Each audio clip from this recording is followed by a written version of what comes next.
আজকে আমি বানালাম সুস্বাদু পালং শাক। নমস্কার বন্ধুরা, আহিরাত চ্যানেলের পক্ষ থেকে সবাইকে স্বাগত। এখানে আমি নিয়েছি পালং শাক, টমেটো, গাজর, শিম আর মিষ্টি আলু। এছাড়া নিলাম মটরশুঁটি, মুসুরির ডাল, ডালের বড়ি, কালো জিরে, কাঁচা লঙ্কা, পেঁয়াজ আর শুকনো লঙ্কা। শাকে প্রচুর মাটি লেগে থাকে, তাই খুব ভালো করে 3-4 বার শাক ধুয়ে আমি কুচি করে কেটে নিয়েছি। এরপর গাজর, মিষ্টি আলু, টমেটো, শিম সব ছোট ছোট পিস করে নিয়েছি আর মুসুরির ডালটা ধুয়ে নিয়েছি।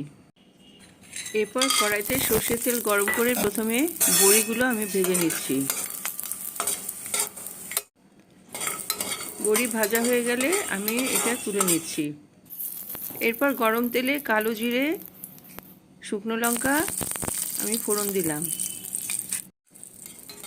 ফোড়ন হালকা ভেজে নিচ্ছি। গন্ধ বেরোলে আমি এর মধ্যে দিয়ে দিলাম পেঁয়াজ কুচি। পেঁয়াজ আমি হালকা ভেজে নিচ্ছি। পেঁয়াজ আমি হালকা ভেজে নেবার পর এবার দিলাম মিষ্টি আলু। মিষ্টি আলু আমি হালকা ফ্রাই করে নিলাম। এরপর দিলাম গাজর।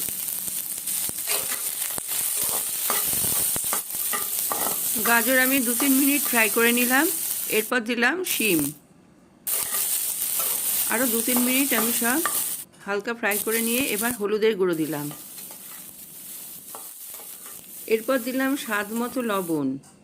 সব ভালো করে নেড়েচেড়ে আমি ঢেকে রাখলাম। 3-4 মিনিট ঢেকে রাখার পর আমি মটরশুঁটি, টমেটো এগুলো সব দিয়ে দিলাম।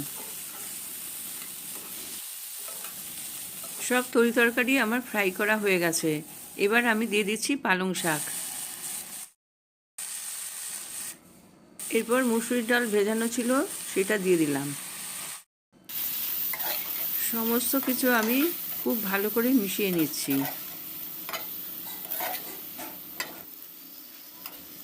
এরপর আমি কম আঁচে ঢেকে দিলাম।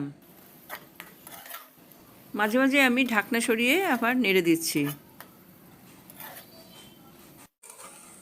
সমস্ত তরকারি সিদ্ধ হয়ে গেছে আর পালং শাকও আমার রান্না হয়ে গেছে। এবার আমি অল্প চিনি দিলাম। আরও মিনিট 2 রান্না করার পর ভাজা বড়ি আধ ভাঙা করে আমি মিশিয়ে দিলাম। সুস্বাদু পালং শাক আমার তৈরি হয়ে গেল।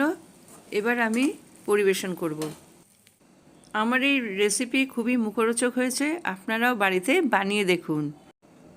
পরবর্তী আরও ভালো ভালো রেসিপি পাওয়ার জন্য আমার চ্যানেলকে সাবস্ক্রাইব করুন, লাইক করুন এবং শেয়ার করুন।